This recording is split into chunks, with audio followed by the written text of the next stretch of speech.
तो दोस्तों इस वीडियो में आपके साथ मैं शेयर करने वाला हूं देखिए 6 स्टॉक्स।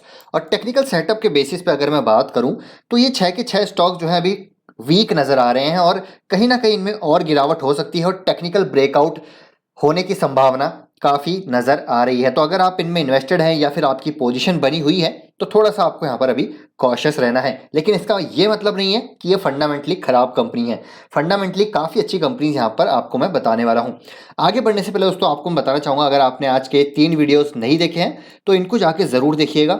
इस वीडियो में मैंने आपके साथ एक ज़बरदस्त कंपनी शेयर करी है, उस कंपनी के रिगार्डिंग कुछ ऐसी डिटेल्स शेयर करी है जिसको देख के आपको मज़ा आ जाएगा।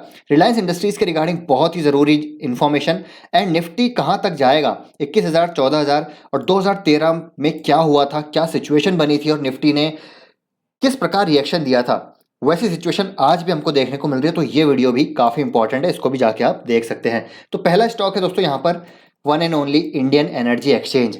कंपनी के बारे में बात करें, फंडामेंटली बहुत मजबूत कंपनी है, हम सभी को पता है। लॉन्ग टर्म में ज़बरदस्त ग्रोथ प्रोस्पेक्ट इस कंपनी के नज़र आते हैं, लेकिन एक हाई बनने के बाद इसमें हमको ज़बरदस्त गिरावट देखने को मिली है। ये स्टॉक अगर हम देखें तो ऊपरी स्तरों से कितना करेक्ट हो चुका है, देखिए 45-50% करेक्ट हो चुका है।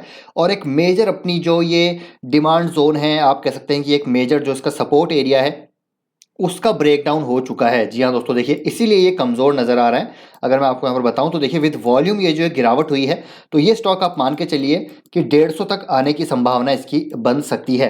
और वैल्यूएशन भी इसके काफ़ी ज़्यादा हो चुके थे। ठीक है, 100 के पी पे ये कंपनी चल रही थी, हालांकि इसका जो मीडियन पी है वो 30 के आसपास चलता है, लेकिन बहुत ज़्यादा वैल्यूएशन हो गए थे और इसकी वजह से मैंने इसको जो है एग्जिट करा था और आपको बताया भी था जब हमने यहाँ पर करीब मतलब अच्छे खासे लेवल पे ही इसको एग्जिट किया था, तो आपके साथ मैंने शेयर भी किया था। लेकिन अगेन अगर आप यहाँ पर देखिए लॉन्ग टर्म के लिए इन्वेस्टेड है तो आप यहाँ पर अभी बने रह सकते हैं, लेकिन अगर आपकी पोजीशन यहाँ पर बनी हुई है शॉर्ट टर्म के लिए तो आप यहाँ से एग्जिट कर सकते हैं। मेरे को लगता है 150 तक स्टॉक आ सकता है। वैल्यूएशन की बात करें, मोनोपॉली की बात करें, हालांकि मोनोपॉली इसकी अभी भी है, लेकिन रिसेंटली हमने देखा है कि नई कुछ जो कंपनीज हैं वो भी इस सेगमेंट में एंटर कर रही हैं, पावर ट्रेडिंग में एंटर कर रही हैं।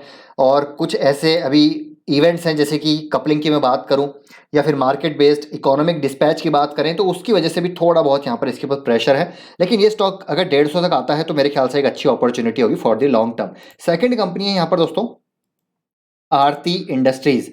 आरती इंडस्ट्रीज की बात करें तो देखिए इस कंपनी के स्पेशलिटी केमिकल की कंपनी है, बहुत ही लाजवाब कंपनी है। बेंजीन की बात करें, टॉलिन की बात करें, इंटीग्रेटेड केमिस्ट्रीज में यहाँ पर ये मार्केट लीडर है। स्पेशली बेंजीन की अगर मैं बात करूं, ऊपरी स्तरों से देखिए 38% करेक्ट हो चुका है और ये भी अगर आप देखें तो एक अपनी सपोर्ट को यहाँ पर ब्रेक डाउन दे चुका है विद वॉल्यूम। अगर मैं यहाँ पर आपको दिखाना चाहूँ तो अच्छी तरह अगर आप देखेंगे तो कितना ज़बरदस्त वॉल्यूम के साथ ये गिर रहा है। तो ये स्टॉक भी आप मान के चलिए कि करीब करीब 650 से 670 की रेंज में हमको आता हुआ देखने को मिल सकता है। और इस लेवल पे भी अगर आप निवेश करना चाहते हैं, अगर आपको भरोसा है कंपनी पे, तो सीएमपी पे धीरे धीरे इसको बाय कर सकते हैं। और जैसे जैसे ये 600 से लेकर 650 के बीच में आता है तो वहाँ पर आप और इसको ऐड कर सकते हैं।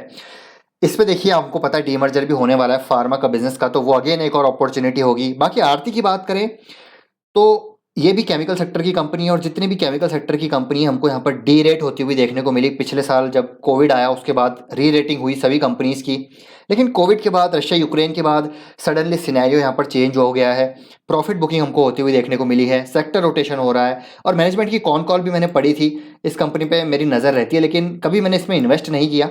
लेकिन कंपनी अच्छी है, वैल्यूएशन जब इसके अट्रैक्टिव होंगे तब इसके बारे में सोचेंगे। हालांकि मेरे हिसाब से अब धीरे धीरे इसके वैल्यूएशन अट्रैक्टिव हो रहे हैं और मैनेजमेंट ने भी यहाँ पर मतलब कोई भी बुलिश सिग्नल नहीं दिया, इनफैक्ट कोई भी गाइडेंस नहीं दी। उनको भी यहाँ पर थोड़ा बहुत अगर बात करें तो बियरिश जो है उनके भी सेंटिमेंट नज़र आ रहे थे, नेगेटिव सेंटिमेंट नज़र आ रहे थे। बाकी आरती इंडस्ट्रीज़ की बात करें क्यों इतनी गिरावट हो रही है तो उसके पीछे रीजन है। तो सीक्वेंशियल अगर आप देखें रेवेन्यू में बहुत ज़बरदस्त डिक्लाइन, मार्जिन देखिए 41% के मार्जिन रह गए 19% के, नेट प्रॉफिट देखिए 700 750 करोड़ से घट के हो गया 200 करोड़। तो इसी वजह से पूरा स्टॉक में हमको ज़बरदस्त गिरावट देखने को मिली है। और वैल्यूशन की बात करें तो अब इसके वैल्यूशन यहाँ से दोस्तों अट्रैक्टिव होते हुए नजर आ रहे हैं। तो अगर आप इन्वेस्टेड हैं तो आपके लिए अपॉर्चुनिटी बनती है। वोल्टास की बात करेंगे, थर्ड कंपनी है वोल्टास, इसके बारे में सभी को पता है, बहुत ही लाजवाब कंपनी है। लेकिन एक चैनल पैटर्न का ब्रेकडाउन यहाँ पर हो रहा है विद वॉल्यूम। तो ये स्टॉक भी आप मान के चलिए 950 के आसपास हमको आता हुआ देखने को मिल सकता है। ये कंपनी भी अच्छी है लॉन्ग टर्म के लिए। नेक्स्ट कंपनी है यहाँ पर एक्सिस बैंक में भी अगर आप देखें तो पहले देखिए चैनल पैटर्न का जब ब्रेकडाउन हुआ काफ़ी गिरावट हुई, सेम चैनल पैटर्न का ब्रेकडाउन फिर से होता हुआ नजर आ रहा है। तो ये स्टॉक भी आप मान के चलिएगा करीब करीब 650 के लेवल भी हमको यहाँ पर 600 से 650 के लेवल भी यहाँ पर दिखा सकता है। तो इसमें भी आपको कॉशियस रहना है। नेक्स्ट कंपनी है यहाँ पर एक और फाइनेंशियल सेक्टर की कंपनी, और ये है दोस्तों जनरल इंश्योरेंस की company ICICI Lombard general insurance, या फिर आप इसको आईसीआईसीआई जी नाम से भी सर्च कर सकते हैं। तो ये कंपनी भी काफ़ी अच्छी है, इंश्योरेंस सेक्टर से जुड़ी हुई है, leading private sector general insurance company है, well diversified range of products company के पास है, और डिस्ट्रीब्यूशन चैनल आपको पता है कि आईसीआईसीआई का बहुत ही ज़बरदस्त है। लेकिन ये स्टॉक भी अगर आप देखें तो एक मेजर डिमांड जोन पे आ चुका है, एक मेजर सपोर्ट जोन पे आ चुका है, और यहाँ से जिस प्रकार का वॉल्यूम है और जिस प्रकार का, देखिए अगर कोई स्टॉक बार बार अपने सपोर्ट को टच कर रहा है, बार बार सपोर्ट को टच कर रहा है, तो यहाँ पर आप मान के चलिए कि डिमांड धीरे धीरे कम होती रहती है, और ये डिमांड कम होगी तो यहाँ पर सप्लाई बढ़ने के चांसेस है, सप्लाई बढ़ेंगे तो ये स्टॉक जो है मेजर डिमांड जोन को ब्रेक डाउन देकर फिर अच्छी खासी सप्लाई आने के बाद नीचे करेक्ट होता हुआ हमको देखने को मिलता है। तो ये स्टॉक भी करेक्ट हो सकता है। इसके लिए इसको ज़्यादा मैंने कभी देखिए फंडामेंटली इसको इतना रिसर्च किया नहीं है, लेकिन कंपनी जो है फंडामेंटली अच्छी है, लीडिंग कंपनी है, और इंश्योरेंस सेक्टर काफ़ी अच्छा है। आई थिंक 50-60 हज़ार करोड़ का इसका मार्केट कैप भी हमको देखने को मिलता है। Last but not the least ये है दोस्तों प्रिंस पाइप।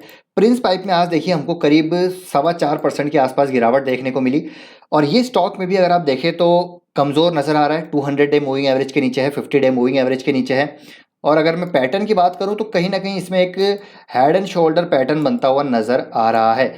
तो ये भी ब्रेकडाउन दे सकता है, और ये स्टॉक मुझे लगता है अगर 520 से 550 के आसपास आ गया तो बहुत ज़बरदस्त अपॉर्चुनिटी होगी प्रिंस पाइप में। इसकी ग्रोथ मुझे काफ़ी अच्छी लगती है, हो सकती है भविष्य में, ठीक है, और इस लेवल पे भी अट्रैक्टिव है। लेकिन अगर यहाँ से और गिरावट होती है तो ये जो है एक वैल्यू बाय बनता हुआ नज़र आ जाएगा। तो ये है दोस्तों 6 स्टॉक्स। आई होप ये वीडियो आपको इन्फॉर्मेटिव लगा होगा। वीडियो पसंद आया तो लाइक कीजिए, शेयर कीजिए, चैनल को सब्सक्राइब कर लीजिए। मिलते हैं आपसे नेक्स्ट वीडियो में। Till then take care, bye bye.